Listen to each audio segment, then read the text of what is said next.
Helo, mae'n wythnos ymwybyddiaeth iechyd meddwl a'r thema heddiw ydy cysylltu efo pobl eraill, a mae hwnna'n eithriadol o bwysig.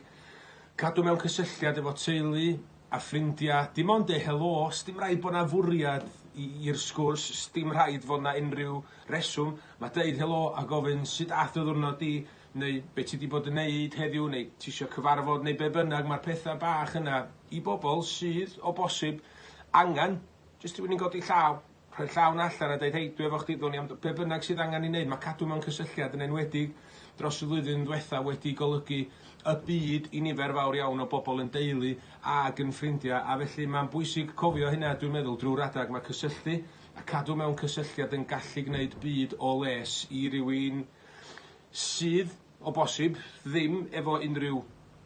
broblem neu ddim byd amlwg, ond mae'n iach pryd bynnag, mae'n beth iach iawn i wneud. Da ni'n bobl cymdeithasol, felly mae cadw y cysylltiad yna yn beth pwysig ofnadwy i wneud, yn enwedig, fel dwi'n dweud, yn y flwyddyn aeth heibio ac yn yr wythnos yma lle da ni'n tynnu sylw at y pethau bach yna a llarwain at bethau mawr.